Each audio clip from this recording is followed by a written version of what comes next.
ఢిల్లీ ఎర్రకోట కారు పేలుడు ఘటనలో సంచలన విషయాలు బయటకొస్తున్నాయి. కారు పేలుడులో కీలక పాత్రధారి డాక్టర్ ఉమర్ మహ్మద్ గా గుర్తించారు. డాక్టర్ ఉమర్ ఆత్మాహుతికి పాల్పడినట్టుగా ఎన్ఐఏ అనుమానిస్తున్నారు. అంతేకాదు కారులో భారీగా పేలుడు పదార్థాలు పెట్టినట్టు ఆనవాలను గుర్తించారు. పేలుడు పదార్థాల్లో అమ్మోనియం నైట్రేట్, డిటోనేటర్లున్నట్టు ప్రాథమికంగా నిర్ధారించారు. ఈ కేసులో ఫరీదాబాద్ ఉగ్రవాద సంస్థలతో సంబంధాలున్నట్లు తెలుస్తోంది. మరోవైపు బ్లాస్ట్ కేసులో ఎన్ఐఏ తొలి అరెస్టు చేసింది. పుల్వామాకు చెందిన తారిఖ్ను అధికారులు అదుపులోకి తీసుకున్నారు. ప్రమాదానికి ముందు బ్లాక్ మాస్క్తో కారులో ప్రయాణించాడు డాక్టర్ ఉమర్. సీసీటీవీ ఫుటేజ్ కీలకంగా మారింది. ఎర్రకోట పేలుడు ఘటనలో దేశద్రోహం ఉపా చట్టం కింద కేసు నమోదు చేశారు.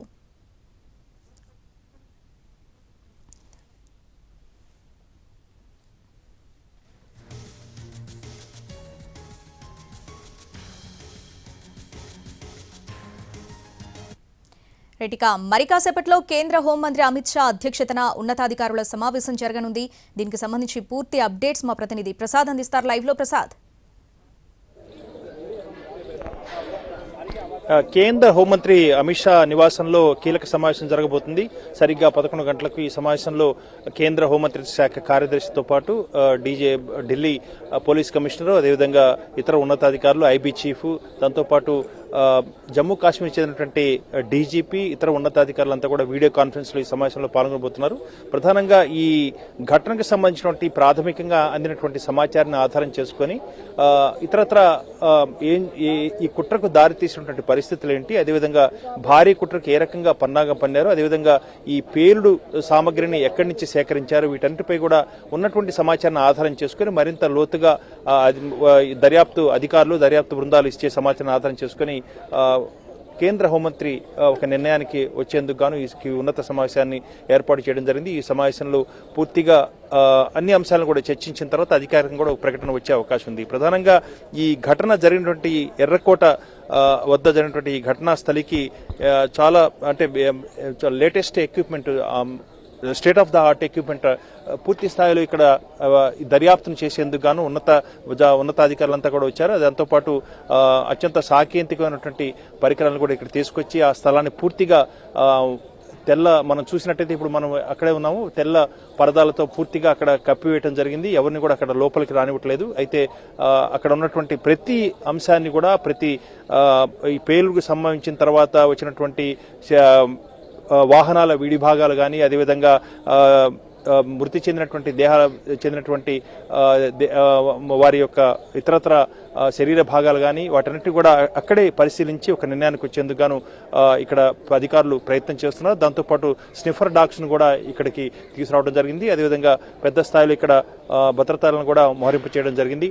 పూర్తిగా ఇక్కడ దర్యాప్తు, అదేవిధంగా ఉన్నటువంటి ఆధారాలు, ఇతరత్ర సమాచారాన్ని సేకరించేందుకు అధికారులు ప్రయత్నం చేస్తున్నారు. మరింత లోతుగా పరిశీలించిన తర్వాత దీనిపై ఒక నిర్ణయానికి వచ్చే అవకాశం ఉంది. ప్రధానంగా డాక్టర్ ఉమర్ ఎవరైతే ఈ హుండై i20 కారును ఉపయోగించారో ఈ డాక్టరు పుల్వామాకు చెందినటువంటి డాక్టర్గా గుర్తించడం జరిగింది. అతను అల్ ఫలాహ్ హాస్పిటల్లో ఇక్కడ డాక్టర్గా పనిచేస్తున్నారు. ప్రధానంగా అన్ని అంశాలు అంటే కారు ఎవరైతే హర్యానా చెందినటువంటి, గురుగాం చెందినటువంటి వ్యక్తి సల్మాన్ దగ్గర నుంచి కొన్నారో ఆ వ్యక్తి కూడా పుల్వామాకి చెందినటువంటి తారీఖుగా గుర్తించడం జరిగింది. తారీఖు నుంచి ఇతరత్ర వేరే వారికి కూడా విక్రయించినట్టుగా కూడా తెలుస్తుంది. కాబట్టి అన్ని అంశాలను చూసినట్టయితే దారులన్నీ కూడా పుల్వామాకి దారి తీస్తున్నాయి. 2019లో సిఆర్పిఎఫ్ జవాన్లు 40 మంది ఇలాంటి భారీ పేలుడు సందర్భంగానే ఆత్మాహుతి దళం చేసుకున్నటువంటి ప్రయత్నంలో భాగంగానే మృతి చెందడం జరిగింది.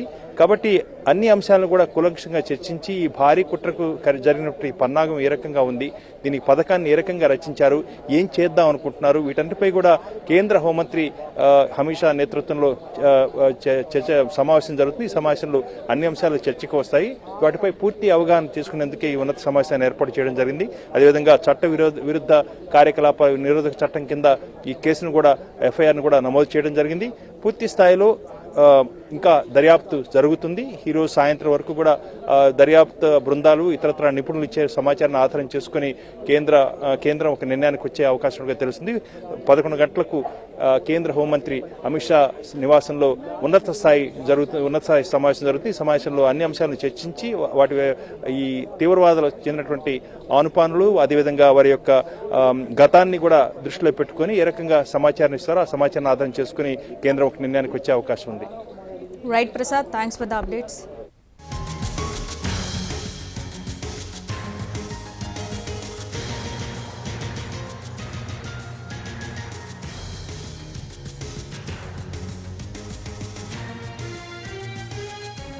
గుజరాత్ యాంటీ టెర్రరిస్ట్ స్క్వాడ్ పోలీసులు ఆదివారం అరెస్ట్ చేసిన హైదరాబాదీ డాక్టర్ సయ్యద్ అహ్మద్ మొహీనుద్దీన్ విచారణలో సంచలన విషయాలు బయటపడ్డాయి.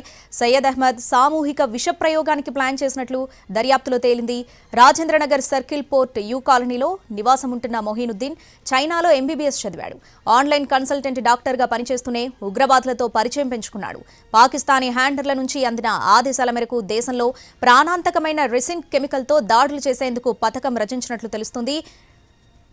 రెసిన్ను ప్రపంచంలోనే అత్యంత ప్రాణాంతకమైన జీవ విషాల్లో ఒకటిగా నిపుణులు చెబుతున్నారు. రుచి, వాసన లేకపోవడం దీని ప్రత్యేకత. గ్లాస్ నీటిలో కలిపిస్తే ఎవరూ అనుమానించలేరని నిపుణులు చెబుతున్నారు. పోలీస్ వర్గాల ద్వారా కూడా తెలుస్తుంది. సులభంగా దొరికే ఆముదం గింజల నుంచి దీనిని తయారు చేస్తున్నట్లు పోలీసుల విచారణలో తేలింది.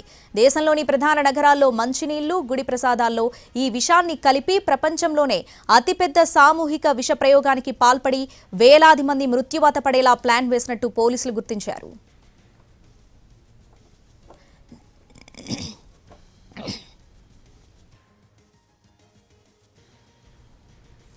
గుజరాత్ యాంటీ టెర్రరిస్ట్ స్క్వాడ్ పోలీసులు ఆదివారం అరెస్ట్ చేసిన హైదరాబాదీ డాక్టర్ సయ్యద్ అహ్మద్ మొహీనుద్దీన్ విచారణలో సంచలన విషయాలు బయటపడ్డాయి. దీనికి సంబంధించి పూర్తి అప్డేట్స్ మా crime input editor Ramesh Vaitla ఫోన్లో అందిస్తారు. రమేష్ వైట్ల, ఏదైతే 2 రోజుల క్రితం గుజరాత్ ఏటీఎస్ అరెస్ట్ చేసిన డాక్టర్ సయ్యద్ మొహీనుద్దీన్ ని విచారించినప్పుడు అత్యంత కీలకమైన విషయాలు వెలుగులోకి రావడం జరిగింది. అయితే ప్రపంచంలోనే అతిపెద్ద దాడి, అంటే అతిపెద్దదైన ఒక దాడి చేసి పెద్ద సామూహికంగా అందరినీ చంపాలని ప్లాన్ చేశారు. దీనికి సంబంధించి ఒక రెసిన్ అనే ఒక విష పదార్థాన్ని కూడా తయారు చేశారు. దీనికి సంబంధించి కొంత మెటీరియల్ కూడా సయ్యద్ మొహీనుద్దీన్ దగ్గర దొరకడం జరిగింది. అయితే ఎంబీబీఎస్ చైనాలో చేసి హైదరాబాద్కి వచ్చి ఆన్లైన్ ద్వారా ట్రీట్మెంట్ చేస్తున్న సయ్యద్ మొహీనుద్దీన్ సంబంధించి అతన్ని అరెస్ట్ చేసినప్పుడు చాలా కీలక విషయాలు బయటపడ్డాయి. ముఖ్యంగా సామూహిక దాడులు పాల్పడాలి. సామూహిక దాడులు అంటే మొత్తం ప్రపంచం మొత్తం నివరపోయే విధంగా చూడాలి. అంతేకాకుండా పెద్ద మొత్తంలో అందరిని చంపివేయాలి. అంటే ప్రసాదాలు కావచ్చు, లేకుంటే వాటర్ లో ఒక విష ప్రయోగం చేసి ఆ మేరకు అందరినీ చంపివేయాలని చెప్పి ఒక ప్లాన్ చేయడం జరిగింది. అయితే దీనికి సంబంధించి సయ్యద్ మొహీనుద్దీన్ తో పాటు మరో ముగ్గురు కూడా గుజరాత్ ఏటీఎస్ 3 రోజుల క్రితం అరెస్ట్ చేసి వాళ్ళని గుజరాత్ తీసుకువెళ్ళింది. అయితే వీళ్ళని తీసుకువెళ్ళి విచారించినప్పుడు ఈ విషయాలకు మొత్తం కూడా వెలుగులోకి రావడం జరిగింది. అయితే ఇప్పుడు ఏదైతే ఢిల్లీలో జరిగిన బ్లాస్ట్ తర్వాత ఇప్పుడు సయ్యద్ మొహీనుద్దీన్ స్టేట్మెంట్ అత్యంత కీలకమని చెప్పొచ్చు. ఎందుకంటే ఢిల్లీలో నడుస్తున్న కారులో బ్లాస్ట్ కావడం, ఆ తర్వాత పెద్ద ఎత్తున చాలా మందిని చంపివేయడం జరిగింది. కాబట్టి ఇప్పుడు కూడా ఇక్కడ సయ్యద్ మొహీనుద్దీన్ తో పాటు మరో ముగ్గురు కలిసి పెద్ద ఎత్తున విష ప్రయోగం చేసి ఆ మేరకు సామూహికంగా హత్యలు చేయాలి, సామూహికంగా దాడులు చేయాలి, సామూహికంగా ఒక విష ప్రయోగం చేసి పెద్ద సంచలనం సృష్టించాలని ప్లాన్ చేశారు. ఇందుకు సంబంధించిన మెటీరియల్ కూడా స్వాధీనం చేసుకున్నట్లు అధికారులు చెప్తున్నారు. అయితే దీనిపైన ఇంకా విచారణ కొనసాగుతుంది. దీంట్లో ఫర్దర్ గా ముందుకు వెళ్తున్నామని చెప్పి కూడా అధికారులు అంటున్నారు. Right Ramesh Vaitla, thanks for the updates. Gujarat anti terrorist squad పోలీసులు ఆదివారం అరెస్ట్ చేసిన హైదరాబాదీ డాక్టర్ సయ్యద్ అహ్మద్ మొహీనుద్దీన్ విచారణలో సంచలన విషయాలు బయటపడ్డాయి. సయ్యద్ అహ్మద్ సామూహిక విష ప్రయోగానికి ప్లాన్ వేసినట్టు దర్యాప్తులో తేలింది. రాజేంద్రనగర్ సర్కిల్ పోర్ట్ యూ కాలనీలో నివాసం ఉంటున్న మొహీనుద్దీన్ చైనాలో ఎంబీబీఎస్ చదివాడు. ఆన్లైన్ కన్సల్టెంట్ డాక్టర్గా పనిచేస్తూనే ఉగ్రవాదులతో పరిచయం పెంచుకున్నాడు. పాకిస్తానీ హ్యాండర్ల నుంచి అందిన ఆదేశాల మేరకు దేశంలో ప్రాణాంతకమైన రెసిన్ కెమికల్తో దాడులు చేసేందుకు పథకం రచించినట్లు తెలుస్తోంది. రెసిన్ను ప్రపంచంలోనే అత్యంత ప్రాణాంతకమైన జీవ విషాల్లో ఒకటిగా నిపుణులు చెబుతున్నారు. రుచి, వాసన లేకపోవడం దీని ప్రత్యేకత. గ్లాస్ నీటిలో కలిపిస్తే ఎవరూ అనుమానించలేరని నిపుణులు చెబుతున్నారని పోలీస్ వర్గాల ద్వారా తెలుస్తుంది. సులభంగా దొరికే ఆముదం గింజల నుంచి దీనిని తయారు చేస్తున్నట్లు పోలీసుల విచారణలో తేలింది. దేశంలోని ప్రధాన నగరాల్లో మంచినీళ్లు, గుడి ప్రసాదాల్లో ఈ విషాన్ని కలిపి ప్రపంచంలోనే అతిపెద్ద సామూహిక విష ప్రయోగానికి పాల్పడి వేలాది మంది మృత్యువాత పడేలా ప్లాన్ వేసినట్టు పోలీసులు గుర్తించారు. શકમંદોને લઈને આવેલા એ લોકોની પણ પૂછપરછ કરવામાં આવેલી અને એ લોકોનો પણ રોલ એમાં જણાઈ આવેલ એ જે બંને લોકો છે એનું નામ આઝાદ સુલેમાન અને મોહમ્મદ સલીમ ખાન નામના છે. એ બંને લોકો લખીમપુર ખીરી અને શામલી યુપીના રહેવાસી છે. એ લોકો દ્વારા આ જે વેપન્સ છે આની ડિલિવરી કલોલ ખાતે અવાવરૂ જગ્યા ઉપર મૂકવામાં આવેલી હતી અને આ લોકો દ્વારા આનો જે હેન્ડલર છે એને એના લોકેશન્સ મોકલવામાં આવેલા હતા. જે લોકેશન્સથી ફર્ધર આ જે હૈદરાબાદવાળો સૈયદ અહેમદ મોયુદ્દીન છે એના દ્વારા રિકવરી કરવામાં આવેલી. આ લોકોથી જ્યારે પૂછપરછ કરી ત્યારે જાણવા મળેલ કે આ લોકોએ ઘણા રેડિકલ છે, મૂળતે હાફિઝ છે, ભણેલા છે અને એ લોકો દ્વારા પણ દેશના ઘણા બધા હિસ્સાઓમાં જેમાં લખનઉ, દિલ્હી, અમદાવાદ વગેરે સામેલ છે એમાં સેન્સિટિવ પ્લેસીસની થોડી રેકી કરેલી છે, ભીડભાડવાળી જગ્યાઓની રેકી કરેલી છે. સાથે સાથે એ લોકો દ્વારા જાણતા છતાં કે ભાઈ એની અંદર વેપન છે, આ જે વેપનની ડિલિવરી છે એ હનુમાનગઢ રાજસ્થાન જે કે એક બોર્ડરનો જિલ્લો છે ત્યાંથી એના દ્વારા કરવામાં આવેલી છે. એફઆઈઆર દાખલ કરવામાં આવેલી આ લોકો વિરુદ્ધ, જેમાં યુએપીએ અને આઈપીસીના સેક્શન્સ ઉમેરવામાં આવેલ છે. આજે હૈદરાબાદનો સૈયદ અહેમદ મોહિદ્દીન છે એની જ્યારે વધારે પૂછપરછ કરવામાં આવેલી અને આના ફોનમાં પણ ચેકિંગ કરવામાં આવેલો તો એક રાઇઝિન નામનો એક બહુ પોટેન્ટ, બહુ અતિ શક્તિશાળી ઝેર હોય છે એને બનાવવા માટેની પ્રક્રિયા એ હાથ ધરેલ હતી. જેના માટે જે રો મટીરિયલ છે, કેમિકલ કેમિકલ્સ છે અને જે ઇક્વિપમેન્ટ્સ આને જરૂરી હોય છે એ બધા પણ એના દ્વારા પ્રોક્યોર કરી લેવામાં આવેલ હતા. એના દ્વારા એ પ્રારંભિક જે એની પ્રોસિજર છે એ પણ ચાલુ કરી દીધી હતી અને એના પુરાવા અમને એના ફોનમાંથી જ મળી આવેલા છે. એ શકમંદોને લઈને આવેલા એ લોકોની પણ પૂછપરછ કરવામાં આવેલી અને એ લોકોનો પણ રોલ એમાં જણાઈ આવેલ. એ જે બંને લોકો છે એનું નામ